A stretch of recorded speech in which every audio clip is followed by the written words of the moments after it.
દરેક વિદ્યાર્થી મિત્રોનું યુનિક એકેડમીમાં ફરીવાર હાર્દિક સ્વાગત છે. આજે આપણે લોજિકલ રિઝનિંગ, બરાબર, આપણો સબ્જેક્ટ ટોપિક કયો છે આજે? લોજિકલ રિઝનિંગનો કેલેન્ડર. હવે ઘણા બધા સ્ટુડન્ટ વિદ્યાર્થી મિત્રોને ખબર હશે, જે સ્ટુડન્ટે એક્ઝામ આપી છે, કે આપણા કેલેન્ડરના રિલેટેડ ઘણા બધા ક્વેશ્ચન તો હોય જ છે. રિઝનિંગના કમ્પલસરી હોય છે અને હશે જ. તો આપણે મેં એના માટે પણ વિડીયો બનાવ્યો છે, બરાબર. હવે આપણે જોઈએ કેવા કેવા ટાઈપના ક્વેશ્ચન પૂછાય છે કેલેન્ડરના રિલેટેડ, બરાબર. આપણે સોલ્વ કરશું. હું તમને આખું ડીપમાં પણ કેલેન્ડરના દરેક ટાઈપના ક્વેશ્ચન કરાવીશ, બરાબર, કે શોર્ટમાં કઈ રીતે આપણે સોલ્વ કરી છે.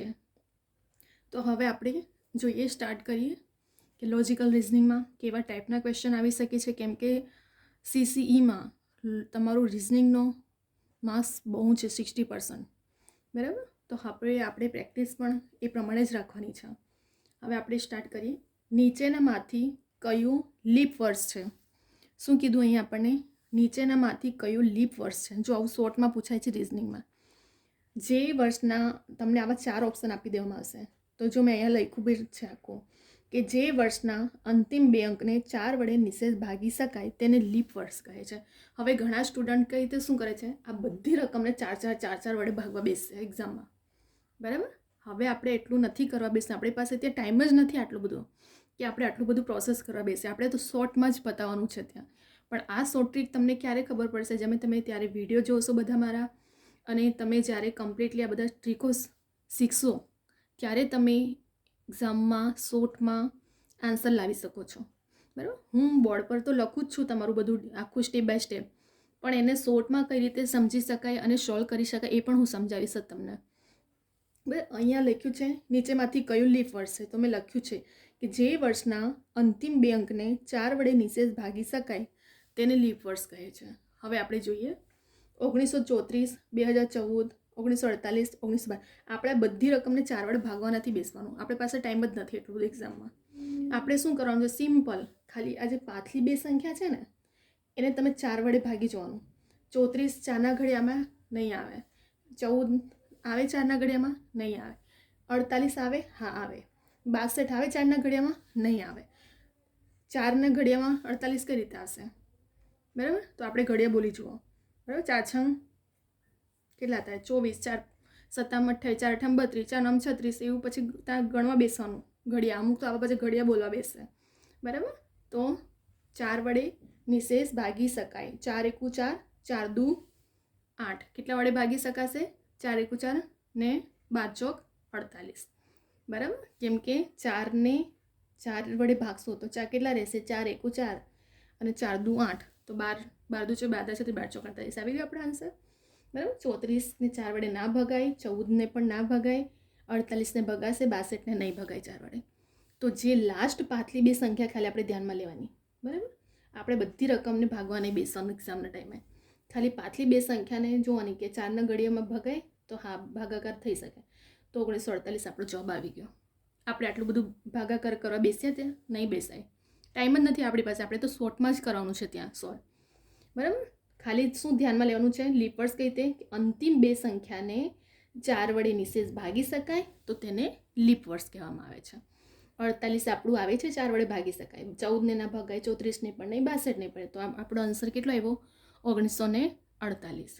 હવે બીજું જોઈએ. 9/4/2004ના રોજ શુક્રવાર હોય તો 9/4/5ના રોજ કયો વાર? હવે જુઓ, આ પાછું બીજો નવો ટાઈપનો ક્વેશ્ચન છે કેલેન્ડરનો. અહીં આપણે ડેટ આપી છે, ખાલી શું બદલાય છે?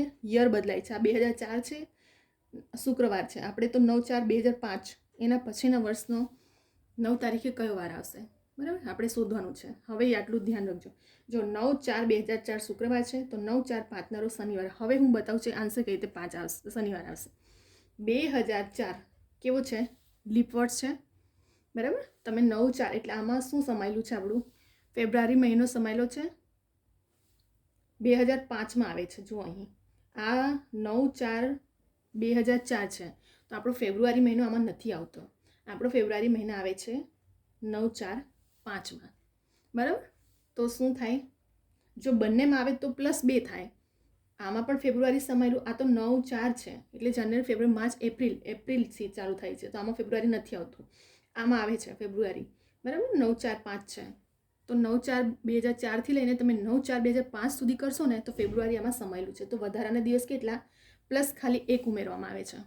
તો શુક્રવાર પછી શું આવે? શનિવાર. ઇન શોર્ટ ફરી એકવાર 9/4/2004ના રોજ શુક્રવાર હોય તો 9/5/2000ના રોજ કયો વાર હશે? બરાબર. અહીં જોવાનું ફેબ્રુઆરી આ મહિના આ વર્ષમાં સમાયેલું છે? નથી સમાયેલું. આ વર્ષમાં સમાયેલું છે? હા સમાયેલું છે. કેમ કે 9/4/2000થી લઈને 9/4/5 વચ્ચે 1 ફેબ્રુઆરીનો મહિનો આવવાનો છે. તો ખાલી પ્લસ 1 ઉમેર્યા એટલે શુક્રવાર પછી શું આવે? શનિવાર. આવી ગયો આન્સર તરત જ આપણો. આપણે ઇન શોર્ટ એકદમ શોર્ટમાં જ આપણે તો રિઝનિંગ સોલ્વ કરવા બેસવાનું છે. હવે એવી જ રીતે જુઓ બીજો એક્ઝામ્પલ છે તો તમને ખબર પડશે. 9/2/2004ના રોજ સોમવાર હોય તો 9/2/5ના રોજ કયો વાર? હવે આમાં જુઓ અહીં ખાલી 2005ના વર્ષમાં ફેબ્રુઆરીમાં સમાયેલું હતું. હવે આમાં જુઓ સમાયેલું છે લીપ વર્ષ આમાં છે કે નહીં? તો 9/2/4 બરાબર. અહીં ફેબ્રુઆરીના દિવસો ગણાશે કેમ કે આ ફેબ્રુઆરી બીજો મહિનો છે. બરાબર. તો શું છે? ફેબ્રુઆરી અહીં પણ આવે છે અને ફેબ્રુઆરી આ મહિનામાં પણ આવશે. બરાબર. બંને 2 મહિનો છે. જાન્યુઆરી પછી શું? ફેબ્રુઆરી. તો બંનેમાં એક સમાયેલું છે તો +2 થાય એટલે સોમવાર પછી 2 પ્લસ કરશો તો મંગળ બુધવાર. તરત જ આન્સર આપણો આવી ગયો. બરાબર. આમાં કશું નથી.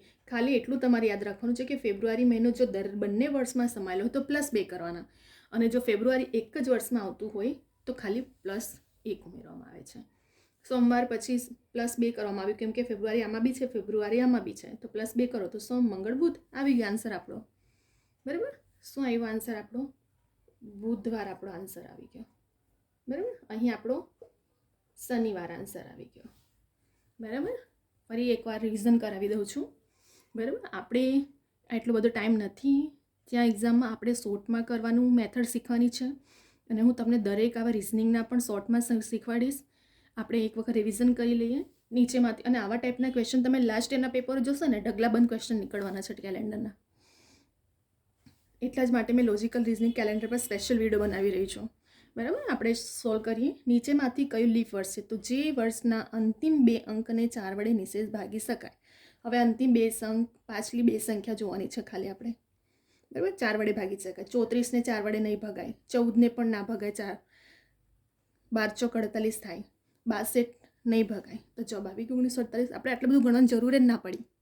આપણે શોર્ટમાં જ મેળવી લીધું કે લીપ વર્ષ કયું છે. એવી જ રીતે બીજો ક્વેશ્ચન જોઈએ કે 9/4/2014ના રોજ શુક્રવાર તો 9/4/2005ના રોજ કયો વાર? હવે આ વર્ષમાં શું થયું છે કે ફેબ્રુઆરી સમાયેલું નથી કેમ કે આ તો એપ્રિલથી સ્ટાર્ટ થાય છે અને અહીં સમાયેલું છે કેમ કે 9/4/2004થી 9/4/2005 સુધી જવાનું છે. તો અહીં ફેબ્રુઆરી સમાયેલું છે તો ખાલી +1 વધારાના દિવસ કરી દેવાનું. શુક્રવાર પછી શું આવે? શનિવાર. Easy and short. એવી જ રીતે મેં તમને બીજો પણ એક્ઝામ્પલ બતાવ્યો કે આ 9/2/2004ના રોજ સોમવાર હોય તો 9/2/2005ના રોજ કયો વાર? હવે ફેબ્રુઆરી અહીં પણ આવે છે, ફેબ્રુઆરી અહીં પણ આવે છે. જો બંને ડેટમાં ફેબ્રુઆરી આવતું હોય તો પછી વધારાના 2 દિવસ કરવાના. 1માં આવતું હોય તો વધારાના 1 અને 2માં આવતું હોય તો વધારાના 2 દિવસ. તો અહીં સોમવાર તો પછી વધારાના 2 દિવસ કહો તો સોમ મંગળ બુધવાર. આવી ગયો આન્સર આપણો. બરાબર. એટલે આવી રીતે આપણે રિઝનિંગના ક્વેશ્ચનને શોર્ટમાં પણ આ વસ્તુ તમારી ત્યારે પોસિબલ છે જ્યારે તમે આ વિડીયો જોશો બધા મારા અને દરેકના શોર્ટ ટ્રીક કઈ રીતે શોધી શકાય રિઝનિંગના પણ. બરાબર. તો આપણે પ્રેક્ટિસ તો કરવી પડશે. બરાબર. પ્રેક્ટિસ બહુ જ ઇમ્પોર્ટન્ટ છે. જો મેરિટમાં આવું છે આપણે તો પછી દરેક ક્વેશ્ચન કયા ટાઈપના પૂછાય છે લાસ્ટ યરના પેપરોમાં જોશો તો ઘણા બધા ક્વેશ્ચનો કેવી રીતે સિલેબસના એકોર્ડિંગ જ પ્રિપરેશન કરવાની છે આપણે. અમુક સ્ટુડન્ટ આડેધડ પ્રિપરેશન કરતા હોય છે. એમને ખબર જ નથી હોતી કે આપણે સિલેબસમાં છે શું અને પ્રિપરેશન શું કરવાની છે. બરાબર. તો આપણે પ્રિપરેશન હંમેશા તમારું સિલેબસના એકોર્ડિંગ જ હોવું જોઈએ. સિલેબસ જુઓ અને સિલેબસ જોયા પછી આપણે ટોપિકને કવર કરો કે કયા ક્વેશ્ચન પૂછાય છે, કયા ટાઈપના ક્વેશ્ચન પૂછાય છે અને આપણે એને કેવી રીતે સોલ્વ કરવાનું છે શોર્ટમાં. તો જ તમે એક્ઝામમાં ગવર્મેન્ટમાં મેળ પડશે. અધરવાઇઝ બહુ બધા છે જોબ લેવાવાળા અને કોમ્પિટિશન બી બહુ ટફ છે. બરાબર. તમારી મહેનત, તમારી પ્રિપરેશન, તમારું હાર્ડવર્ક મેટર કરે છે અહીં ગવર્મેન્ટ જોબમાં. બરાબર. તો આપણે પ્રિપરેશન પણ એવી જ હોવી જોઈએ કે જેથી કરીને આપણું કમ્પ્લીટલી બધું કવર થઈ જાય સિલેબસના એકોર્ડિંગ અને તમે શોર્ટમાં ટાઈમ ત્યાં આપણો મેથના અને રિઝનિંગના ક્વેશ્ચનો બહુ જતું હોય છે. તો આપણે ટાઈમનો મેનેજ કરીને શોર્ટમાં કઈ રીતે ક્વેશ્ચનને સોલ્વ કરી શકાય. ટ્રીક બહુ હોય છે શોર્ટ મેથડ. ઘણા સ્ટુડન્ટને નથી ખબર હોતી, બરાબર. તો જેવી રીતે મેં તમને અહીં શીખવાડ્યું કે લીવર્સ, તો બધા પછી 4 વડે, કેમ કે નાના હતા ત્યારે 8મા 10માં આવું શીખ્યા છે કે 4 વડે ભાગવાનું, 4 વડે ભાગ. આ બધી રકમને જ્યારે તમે 4 વડે ભાગવા બેસો તો ત્યાં પેપર છૂટી જશે તમારું, ઘણા બધા ક્વેશ્ચન છૂટી જશે. આપણે ફક્ત પાછલી 2 સંખ્યા જોઈને 4 વડે ભાગવાનો, તરત જ આન્સર આવી ગયો. એવી જ રીતે મેં તમને આમાં શીખવાડ્યું. આટલી બધી પ્રોસેસ કરવાની જરૂર જ નથી. ખાલી શુક્રવાર છે અને 2005 તો ફેબ્રુઆરી કયા વર્ષમાં બંનેમાં સમાયેલું હોય તો +2 કરી દો, અને 1 વર્ષમાં સમાયેલું હોય તો ખાલી +1 કરી દો, બંનેમાં હોય તો +2, અને એમાં પછી 2 ઉમેરશો, મંગળ બુધ શુક્ર શનિ, આવી ગયો જવાબ તરત જ આપણો, બરાબર. એટલે શોર્ટમાં આપણે ઘણા ટ્રીક હોય છે રિઝનિંગના. હવે આપણે ઘણા બધા એવા વિડીયો બનાવશું રિઝનિંગના જે શોર્ટ મેથડ પ્રમાણે તમે એને સોલ્વ કરી શકો, બરાબર. હવે આપણે વિદ્યાર્થી મિત્રો, તમને આ વિડીયો ગમે તો લાઈક, શેર અને સબસ્ક્રાઈબ કરો. બીજા બધા વિદ્યાર્થી મિત્રોને પણ શેર કરો, જેથી કરીને દરેક સ્ટુડન્ટ સુધી આ વિડીયો પહોંચે અને પ્રિપરેશન કરી શકે, બરાબર. અહીં આપણે વિડીયોને સ્ટોપ કરીએ છીએ. હવે આપણે નેક્સ્ટ વિડીયો પણ આવા ઘણા બધા ટોપિકો પર શોર્ટમાં લઈને આવશું, બરાબર. અહીં આપણે વિડીયોને સ્ટોપ કરીએ છીએ. અને ગમે તમને આ વિડીયો તો લાઈક કરો, કમેન્ટ કરો, શેર કરો, બરાબર. અહીં આપણે સ્ટોપ કરીએ છીએ.